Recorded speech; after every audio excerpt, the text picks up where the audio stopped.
So, in this video, we're going to try something different. Seeing as by the end of the week my life will be ended, or I'll be in such extreme pain. I mean, it was a little cold in here and I was literally like begging for death in the bathroom. What was it, 2 weeks ago? My heart was gone. I My intestines wouldn't work to push out a dump. And it wasn't like gastritis or anything. This has been happening a lot whenever it's cold. I lose the ability to make a bowel movement for a couple days. I turned off the heat. I was using a blanket. I was trying to kind of keep like that. And that's why I was even taking the Marilax, but the bathroom was way too cold. And I did this way too many times in days in a row, like 2 days in a row. And then on the second day, I was really fucked. I ran the heater on my stomach, but the pain was too much. I was getting contractions, it was a blockage. Eventually, I was able to push out this big dump starter, and then a bunch has followed, obviously. But it's like a cork. It's dry, it's hard, and obviously, normally you just push it out. Now, if I take my Marilax like I did that day, but I also keep warm and I try not to have seizures, I do okay. If I take epilepsy medication, I do okay with bowel movements because I can focus, I can feel, I can relax, read on my phone, and it just does its thing. But when I'm shaking and you see me with all my muscles contracted, not only does my spine, all the muscles around my spine tighten, all my muscles tighten in my stomach.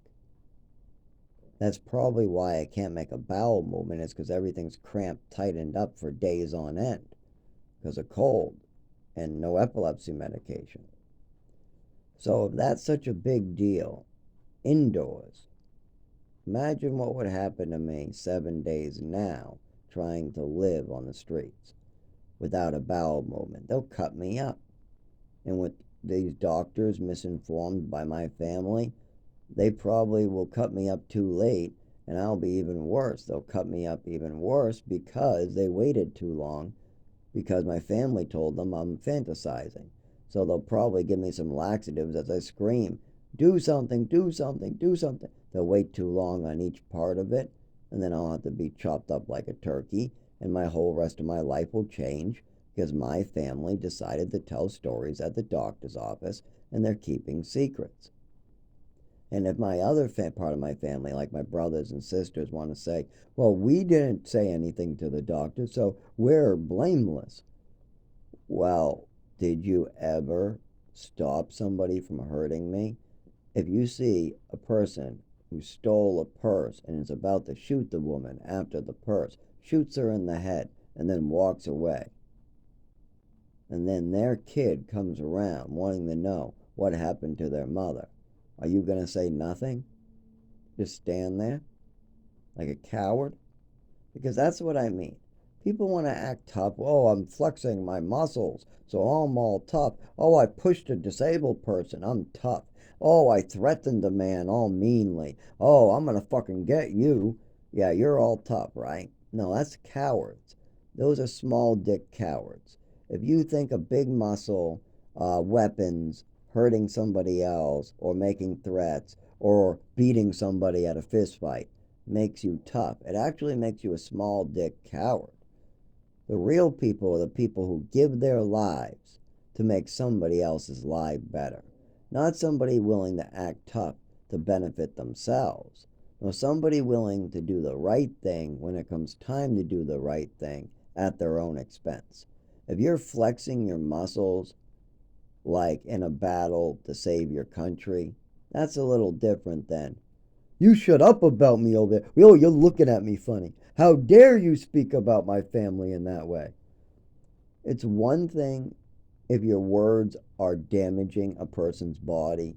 It's another thing if you're just trying to get your life together and back. And then it's one more thing that I was thinking of just now. Like how I might talk about my family and how my mother crippled me. Now, am I talking shit about my mother? No, there's a purpose. I'm trying to get my doctors to write down what happened to me with the medicine. If I was trying to talk about my mother shittily, I would just say, my mother was a crazy drunk. She couldn't control her behavior. Yeah, she was awful to my nephew, too. Oh boy, did she treat her grandson like shit. And she was popping pills all the time like a junkie. But instead, I say, my mother had a mental illness. She once took medications that were mine that weren't prescribed to her and act childish. And the words she said, and I just go over the actual event word for word, even my part in it. If I was out to get my mother, would I admit to my own part in these things? No, but I'm not. I'm just trying to get a diagnosis put down on paper. So, for instance, I had addiction and I was popping pills myself. I add that to a lot of it, like, how do I know my mother was taking pills? Because I was in the closet when I wasn't supposed to, looking for pills and counting my own. It depends on the year. When I was taking opiates, I was in my father's medicine cabinet, and that's how I knew she was popping pills. But then there was me counting my pills when I was a little more mature about it. I wasn't trying to get high at this time. At this time, I was just found on the ground, brought to the emergency room. They gave me Vicodin. My mother had it in the closet, and I kept on seeing the bottle go empty, and she kept on coming out of the closet, going in there a bunch of times. So then I caught her by just watching TV, and she just literally stole my meds right in front of me. I told my father about it. He allowed that to continue because she gave him a childish excuse. Now, I gave my part in that. I was watching TV in the room, got permission, and I was counting my pills without permission.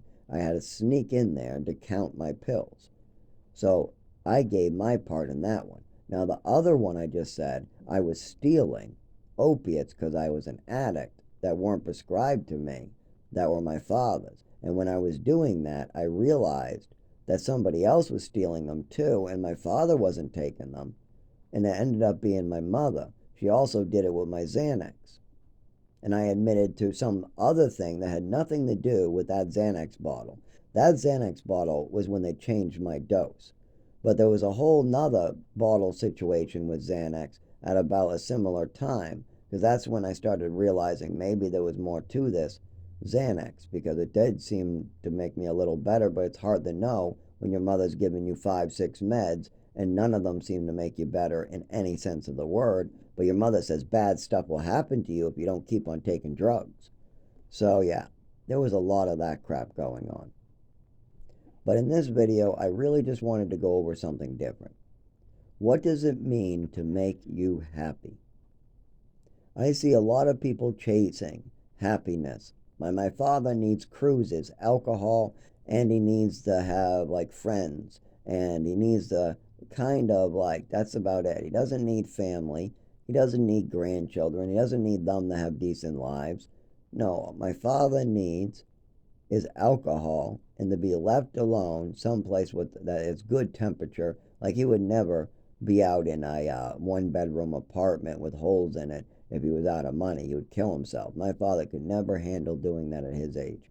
No, he would need to have a beautiful place to look at. If he walks out, sees a beautiful, and he has alcohol and he has good food at expensive dinners, and he has to act up class. That's one more thing. He has an addiction to pretending like he's Trump or something. He has to go out to eat. He has to look like he has a nice car, but not really spend it. And my father's really cheap and he saves. But the way my father is he's cheap, but then he wants to act like he's up-class citizen. And so it really is a different type of thing with him. So for him to be happy, he needs to act like he's up-class. He needs to be able to drink. He needs good food. And he needs to live in a good house with some type of view that isn't like trash. So that's probably the basics. He also probably needs to get around. If he had to stay in the house with no transportation, I think my father would be unhappy. He also needs some wife or somebody to always agree with him, or somebody that my father has no control. These people whip him left and right. They can be hurting another person in another room. My father would be thinking it's wrong. He might even disagree and be like, Why are you making up illnesses like that my son who just jumped in a pool is self-harming? What is that about? Shut up, honey. No, it's self-harming and that's the end of it. And he'll just shut up and he'll keep his mouth shut at the doctors while this other person gets hurt and has his life ruined. And if my father thinks that there's too many drugs being given to another person, it doesn't matter. He'll shut up and let those drugs flow. So it really doesn't matter as long as that other person is his wife, a woman, so he's not lonely. He has companionship. That's what my father needs to be happy, those things. Probably a vacation thrown in. Now, how about me? What do I need for the rest of my life to be happy? Well, I found internal happiness. So all I need to do is stay alive. I'm already happy when I'm alive and not in pain. If I'm not pain, I'm not suffering, I'm happy. But my father and mother set it up so I could be literally dying of things that would kill anybody. Now, why is that? Well, I'm not allowed to work. I'm not allowed to collect Social Security. I'm not allowed to use a shelter. I'm not allowed to get medical care. I'm not allowed to do just about anything you would need to do to survive. So all I can do is I can live with $0 and I can try to hide in the woods before they arrest me for being just in public. Because if I try to be alive in downtown, they arrest me. If I try to be alive down the street, they arrest me. If I try to be alive at a public park, they arrest me. If I try to be alive, so no matter where I try to be alive, I'm illegally alive too. Yes, my father and mother made it, so I am an illegal alive person. I'm not even a human being. I get to be treated like dirt, and I'm arrested for being alive in public. Well, why don't I get out of the public then? I mean, if I'm going to have to live someplace, where can I live without being arrested? Nowhere. Well, then go to the shelter, you're thinking. Nope, the shelter says I can't live there because I don't have paperwork on why I can't move my legs at time and why I have seizures when cold water hits me and why I twitch out of control, fall over when the slightest touch hits me sometimes. But that's only at sometimes. Other times, like during summer heat on certain medications, if I'm allowed to take it, like if I have a fall in public and they bring me on an ambulance giving me 2 shots of Ativan at the emergency room. I don't look too good, but I start recovering from the Ativan. I'm walking all right by the time I leave. But then the next day, I seem a little better because they gave me 2 shots of Ativan and it's summertime. So there's certain circumstances where I look better one moment, then the next moment it's morning, it's cold, there's lots of lights around and there's people moving and noises and I can't quite move my legs and they're telling me to move already, move already, move already. I'm saying I just can't seem to. When I stand up, I get like it's like my legs are in a bucket of water and I'm about to fall over. Let me try to do. Okay, is there anything I can grab onto? You're like in your 20s. Just get up already, you motherfucker. Then they grab you, and then you fall down and you hit your head and you got a little blood on you. And then they're like, get the fuck up and get out of here. So you got those situations going on. So I'm not allowed to stay in the shelter either. So where do I live? Nowhere. I'm not allowed to be alive. My mother and father made it. So it's illegal for me to be alive anywhere. Yes, if I try to sleep anywhere in this world, and I have to keep it moving for the rest of my life. So woods are the only place I could survive because I can stop and get a breath. But if people could just let me take a breath for a moment before they continue killing me, that would be nice. Or killing me or trying to arrest me for being alive. Those are the two most common. I either got people trying to burn me, bite me, drug me, trying to hold me down and drug me, trying to drag me off someplace, trying to arrest me for something I know nothing about, trying to arrest me for being alive on the sidewalk or maybe just sitting on a bench all night while closing my eyes, or trying to arrest me for being in a park bench at a public park and trying to just close my eyes while sitting up, laying down, doesn't matter. I've tried sitting up, they still arrest you if you don't keep it moving, and they mean it. They will hit you. I've been lit on fire for keeping in the woods hidden, and I got permission to be there. They didn't like that. I had permission from the owner of the property to put a tent there, but the other side of the road was where you go down and people try to sleep under the bridge, but they couldn't arrest me because I'm on this guy's property who gave me permission. So instead they lit me on fire. Yep, they lit me on fire, also putting in danger the property of the guy. because that's not, the cop is not supposed to be on that guy's property. He went down over back to public property. When I got out of the tent, you could see the officer walking away laughing. And there was one other guy on that property that knew the owner, and he definitely was in his tent too. And then you got the tent I was in was borrowed as well. I was a guest in that tent. So I don't know if he's trying to light me on fire, but whatever that was, it was an officer of the law lighting people on fire, technically on somebody else's property. But the officer didn't like that because it looked like it might be connected to this other property, but it's not. It's clearly, once when you know it, once when you speak to the owner of it, it's very clearly the owner's property.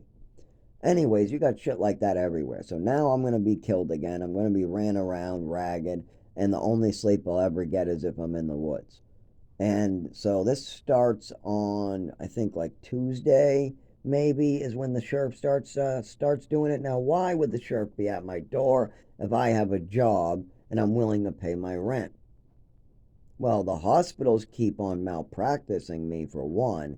Number two is they won't treat me after seizures or anything. Okay, the neurologist will treat me, but he needs more to go on from my family records or somebody who actually grew up with me. But they're trying to do the opposite and get me killed, as well as the last. Okay, how about the last 25 years? I've had this for 25 years, right? It didn't start when I was 16. It started with the overdose I've been mentioning since the day it happened. I've mentioned this at the doctor's office. My mother admitted to it, but she called it a sudden allergy attack from the medications that she gave me.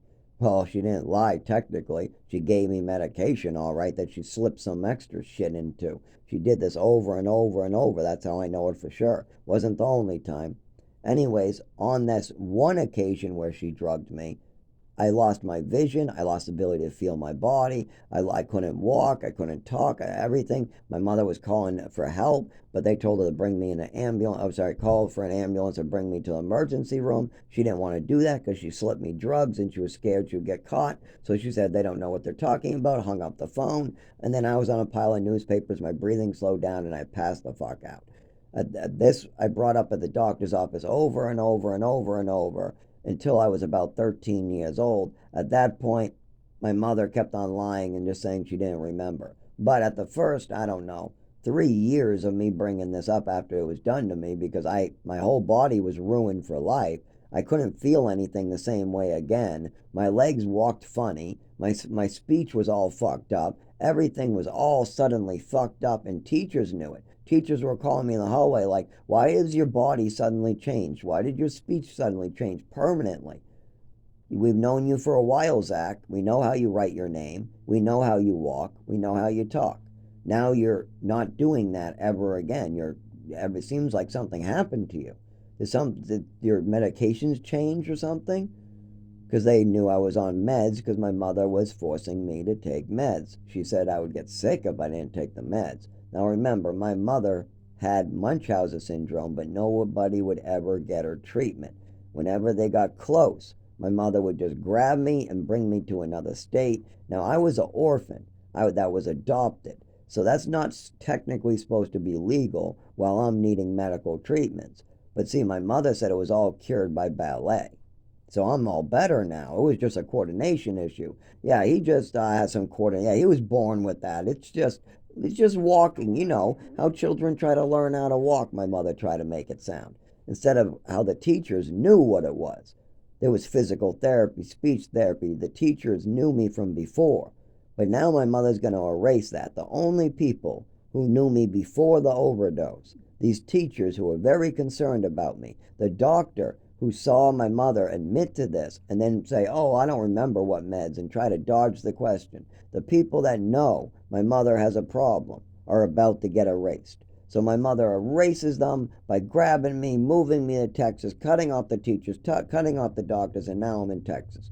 My mother tries the bullshit in Texas too. I remember her trying it, and the doctors were not impressed. They gave her a look of disapproval, and they would not let her drug me. Silly, like she tried before. She tried all the same Munchausen syndrome. She got some backlash, a little bit of attitude, and she slowed down. Thank God, Texas, thank you. Thank you, Texas, for not hurting me. Thank you. But then my mother had enough, because I admitted to what my mother did to me.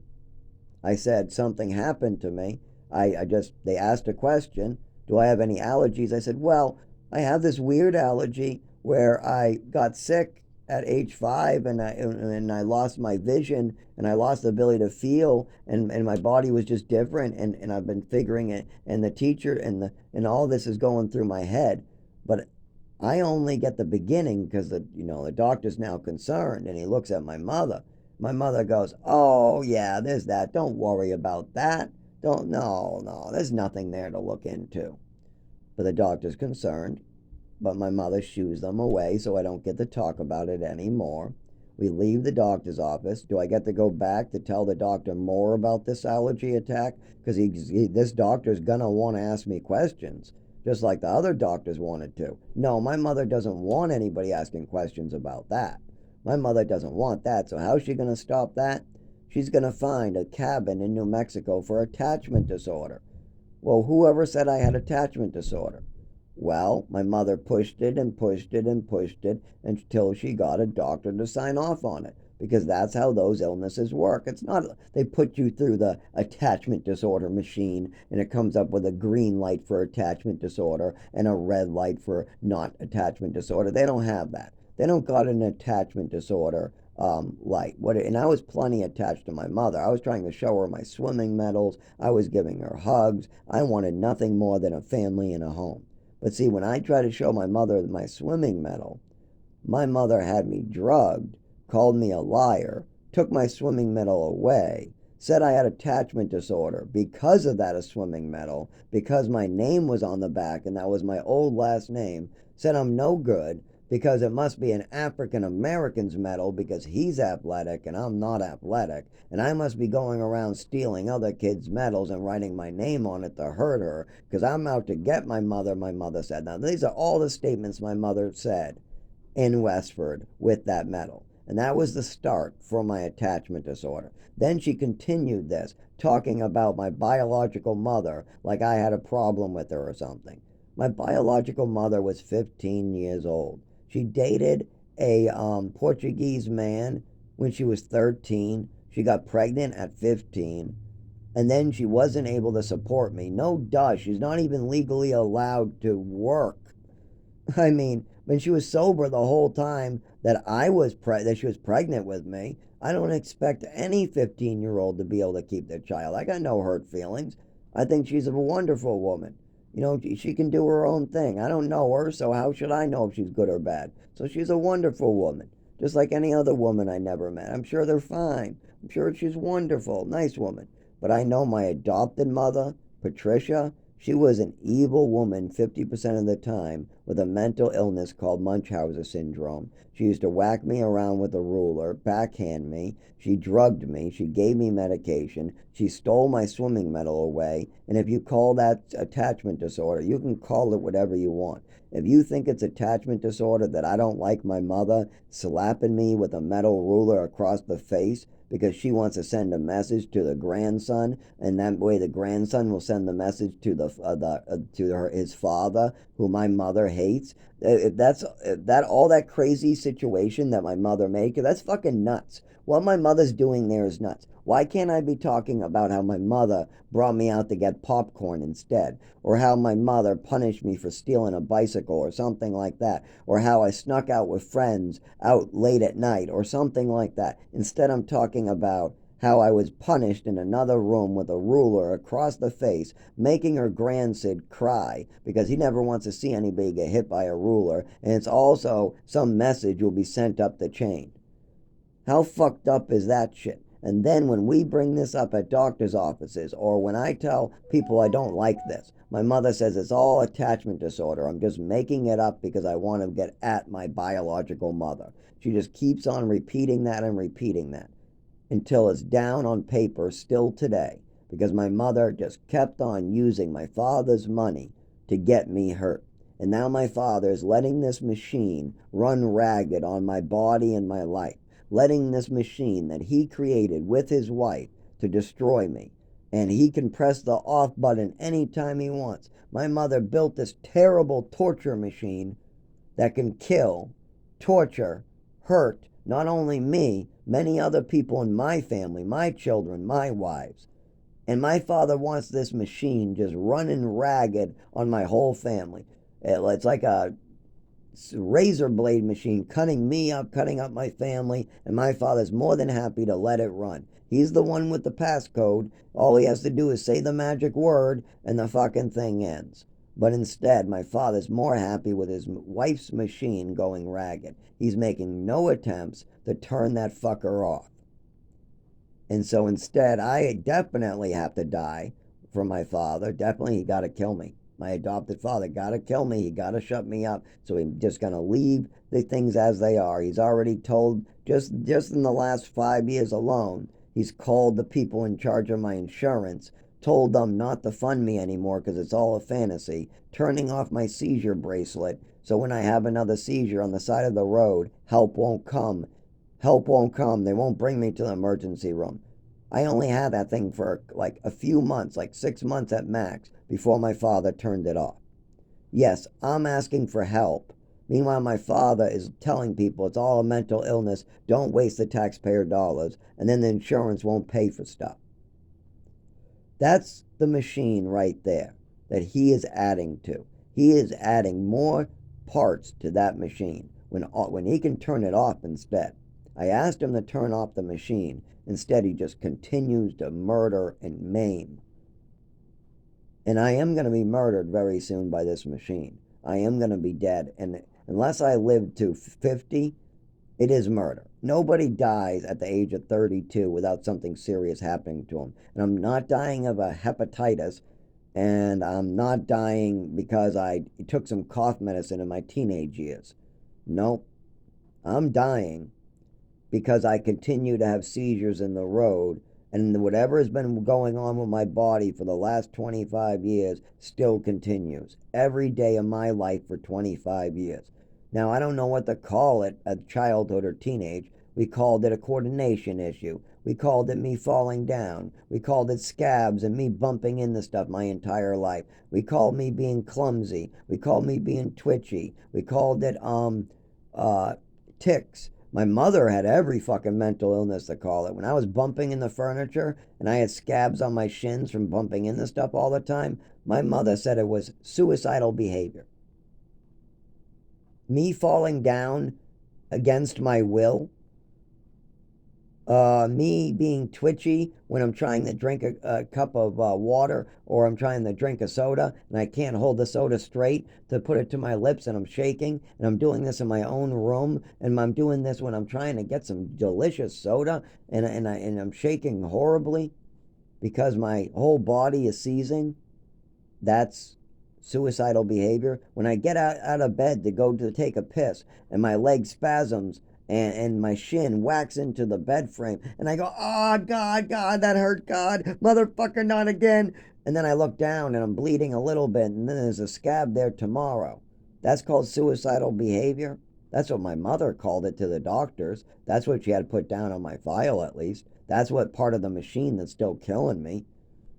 When I go to the doctors asking them to please give me some type of medication, like epilepsy medication that I already know makes me walk better, talk better, move better, makes it so I don't have seizures, what happens? Oh, that's right. They listen to my mother's machine. They get weaponized. My mother built a machine that grabs doctors, weaponizes them, and my father's just adding to it. So insurance won't cover anything I really need, like a bracelet that calls for an ambulance if I have a seizure. No need for that, because I'm a fantasy spinner. Instead, let's give him Thorazine and Seroquel and Trazodone and see if that helps. We already did that. I get worse every time. We've already tried every medication in the book to make my brain all messed up.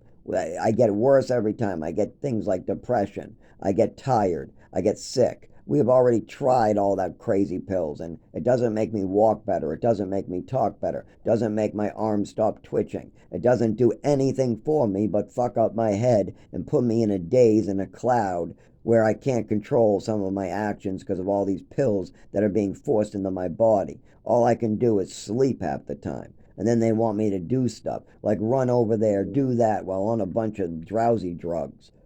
It's impossible. All you can do is make quick, decisions because you're under the influence of drugs. So you don't get time to think. You can't think. It's just do, do, do when you're on drugs. And that's when problems happen. And that's only the beginning of the problems when doctors start drugging you with things like Thorazine. And why am I taking Thorazine? Well, for anxiety and sleep, of course. Wait a minute. You're taking Thorazine, Seroquel, Trazodone, Lamictal, all that, and all you're telling the doctor is you need help sleeping and with anxiety? Yeah, but my mother's machine in the background, she's phone calling them about all this crazy ass shit. She's just crazy, crazy, crazy spinning at the doctors. And my father's just feeding the beast. And now it's going to kill me. I'm 32. And it starts on it's already kind of started. Obviously, my whole body is injured from different events that my father has caused. I mean, like the last seizure on the side of the road, that was caused by what my mother did to me and because the doctors did not treat me. When I'm going to the emergency room after a seizure, it's my father who cuts off the doctors, nobody else. My father has made statements out of his mouth.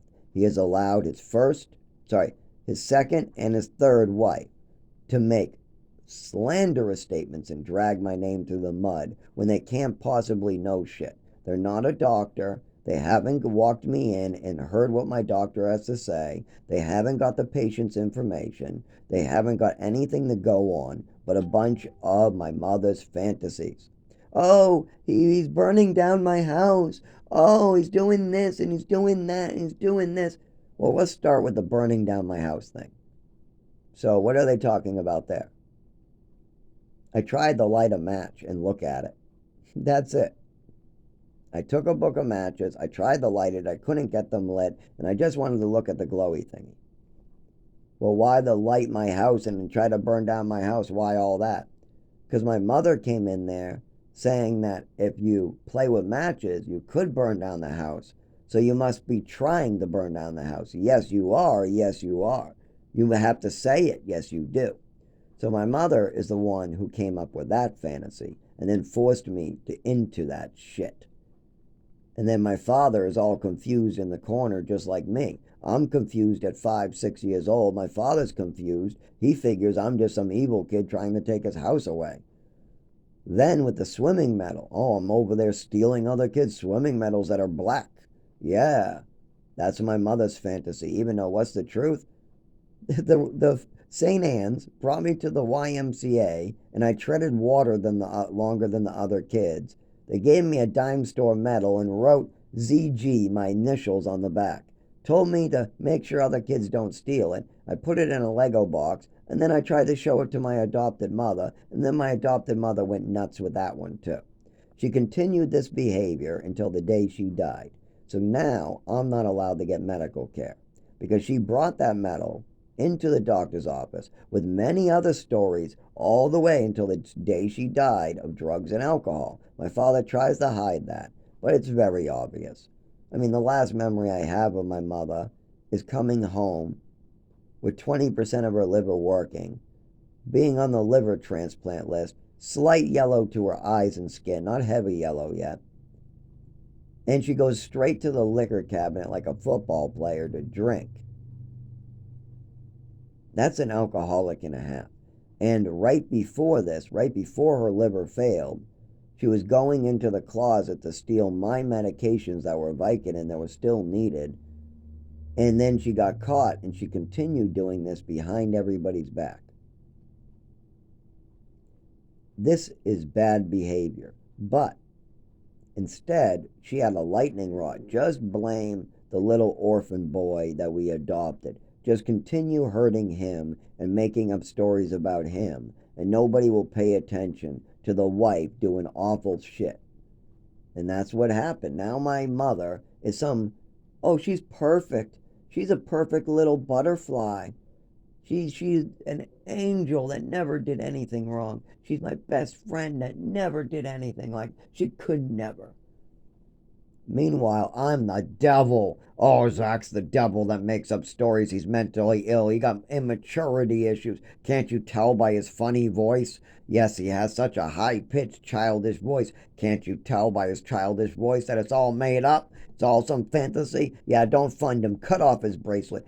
Good. I'm glad you heard him. What else did you do? Ha ha ha. He might die. He's losing out. He can't go back to work. He's losing his house.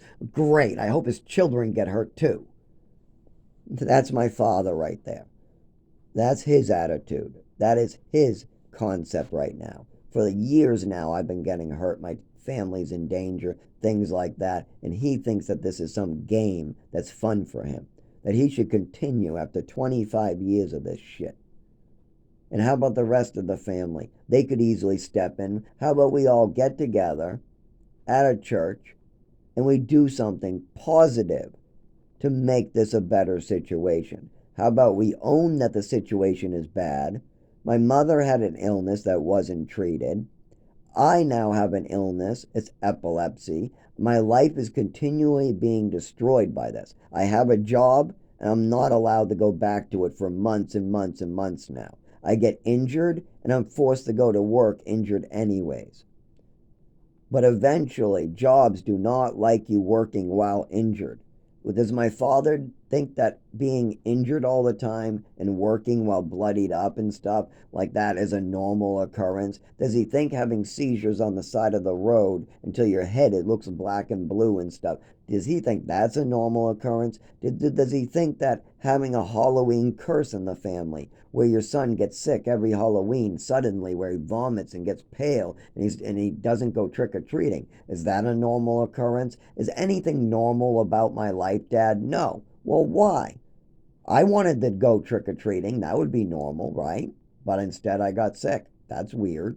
Well, who was in charge then? My mother. Who gave me the meds? My mother. Okay, what else isn't normal? Well, through my life, I've had problems moving my arms, legs. I seem to be making mistakes when I try to throw stuff, or if I try to move, or I fall, or I'm clumsy, or I'm bad at sports. Now, was I always like this? No.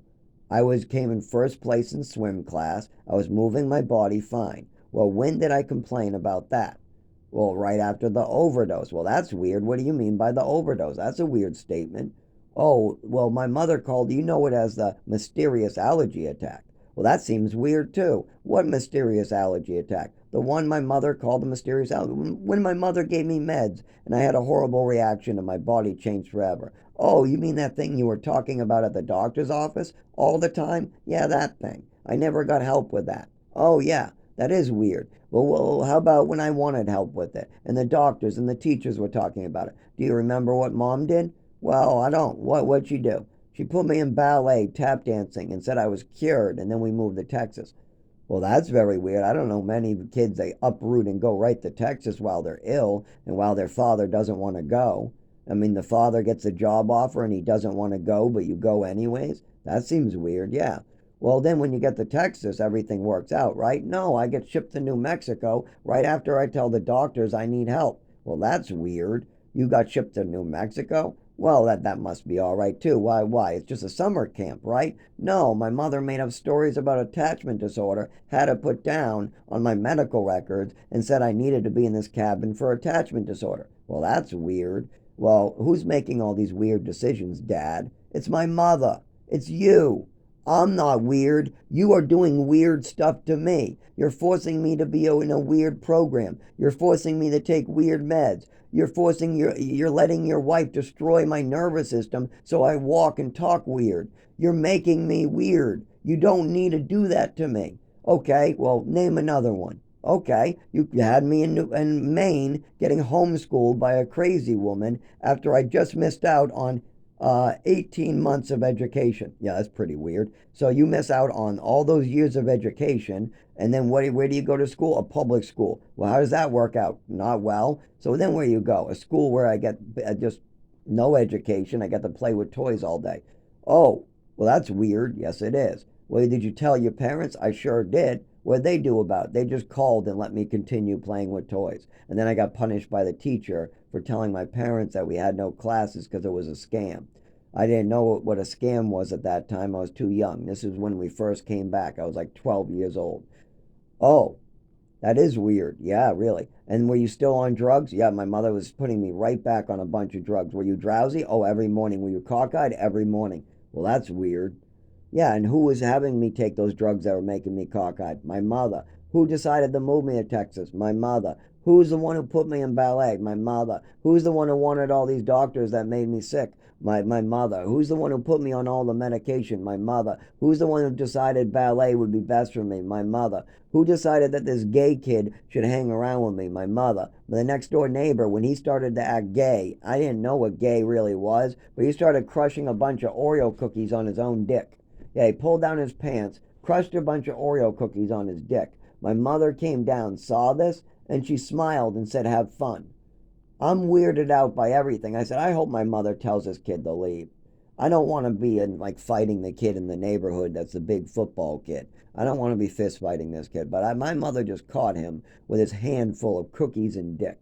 She's going to throw him. No, she smiled. That's weird. This kid was weird for crushing Oreo cookies on his dick. This fucking Chris kid. First ever time he acted gay around me. He took a bunch of Oreo cookies and started rubbing it on his dick. And then right as my mother looked over, he crushed them. And then he realized my mother was there, and she like laughed, smiled, and just said, "Have fun, guys," and went away. I was like, "Oh my God." So then I went upstairs right away, and we went outside, and I got rid of him. But later that became a problem. But anyways, it was weird to have a mother treating you like this. Okay, how about having the drugs? Yeah, it's weird when your mother comes out with two cookies. She has a friend. My mother had some play date set for me or something. I think one of her friends needed a babysitter. So I got to meet this kid. I'm playing with him with his action figures or Legos or no, it was action figures. There was something more like action figures. I remember it being more colorful action figures, though. Anyways, so my mother goes into the kitchen. She does something. She comes out with just two cookies on a baking sheet. Not a plate, a baking sheet. Just two cookies on a baking sheet. The kid comes up, tries to grab a cookie, and she says, "No, no, no, the other one." And he takes the other one, and then I take the other one. I sit back down. My friend goes, "Why can't I have that cookie?" And I said, "My mother probably put pills in it." Now, I was only thinking that because in one of the hospitals my mother had me in, they opened up a capsule, put stuff in it, but you always have to tell the child. You always tell the child, "I'm putting this in your food, in your applesauce, so don't forget to finish it." And then the kid's supposed to eat it, but you're always supposed to tell the kid that you're opening up the medicine so that he can eat it in the applesauce and that you want it finished. That's only for certain reasons. And I never had problems taking my medicine because they would force it on me no matter what I said. I knew that. I, I, I always took it. And even when I took my medicine, sometimes they would still hold me down and give me another dose. That's why I always took it too. My mother said I would get sick. Doctors said I would get sick. If I even took my medicine and a kid was pretending like I didn't, they would hold me down and double dose me with the same medicine in the same hour just because some 10-year-old next to me told a story and laughing in the corner. So if they're that bad at double dosing you, just imagine if you refuse to take it. So, yeah, I'm the one who's suffering here, and my father likes to point fingers like he's the victim. I'm the one that gets to be mad. And if he continues acting like the small dick asshole, I'm going to have to show him what real pain looks like. I'm going to have to just give him a little fraction of what somebody holding you down and injecting you against your will and then disappearing and then having nobody believe you at all while somebody else is in another state with an alibi with 20 witnesses, and then you just look like a fool. And you have no marks on you but a little needle mark. Your drug test comes back fine, but you know you were held down and injected, but nobody will admit it. And then you go to your person who injected you, and you try to get them to say something, and they say you're full of it. No, that's the type of shit that I would like someday to teach, but it's against my religion. I have made a promise that I will always try to stop pain from happening. when I see somebody like my father or mother hurting somebody, that I need to make sure that that situation can't happen again. I need to work towards that. There's two ways to handle this. Stop the people who are doing it. That means get revenge on them, teach them a lesson, or stop the situation in the first place from arising. That means make things better in the first place. There's like two different ways to handle a problem. After a crime is committed, you could call the police, or you could stop the crimes from being committed in the first place. And that's where I come in. I stop crimes from being committed in the first place. I don't punish people for committing crimes. No, I stop them from happening. That's my logic. But I'm out of time, and I'm out of time, it might be time to show people how real this is. Because I'm tired of this bullshit. I'm tired of all my father's and mother's fantasies. I'm tired of the doctors going along with it. I'm tired of this snowball running downhill about to hit me. I'm tired of people throwing snowballs on the sidelines adding to it. I'm tired of all of it. And I'm definitely not going to live in the fucking woods like Rambo trying to stay alive. No way. And if I'm not allowed to work, if I'm not allowed to use a shelter for much but more than a couple of weeks, and if I'm in a town where it's freezing to death and I don't have a shelter, it's time to do one last mission. And that's just get some thrills out of, do something. It would be nice to go up to the people who are responsible for the last 25 years of suffering and give them a little taste of what they've done to me. Just do it back. Don't hurt them, just give them some drugs. Show them a little bit of the love they gave you. That's all. Or maybe I hire somebody else to have some fun, and then I pretend like I don't know about it. Or who knows? Just something to show that this isn't okay.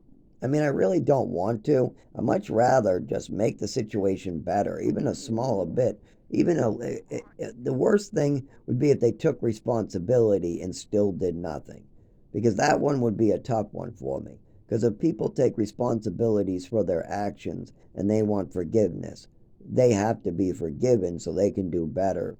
I don't even believe murderers should be killed unless they're going to kill and they've already said it themselves. You let me out of here, I'll kill everybody. I swear to God, that guy can't. Nope. And because if he means it, like if somebody just can't control themselves, kind of like my mother just couldn't control herself, that is a problem for me. Way more than lying, way more than manipulating. See, if my father wanted forgiveness for what he did, I would give it to him. If he wanted to work with me and make it better, I would do that. And it would be a whole different situation.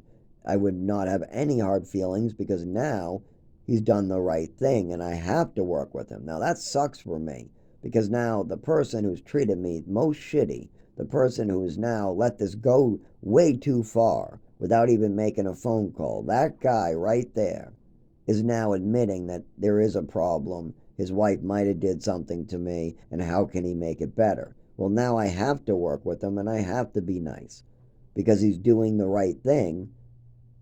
I don't know. I can't go against God. Maybe God's trying to save his soul finally. Maybe God has shown my father the light and he remembers enough to know, holy shit, yeah, maybe my wife had a problem.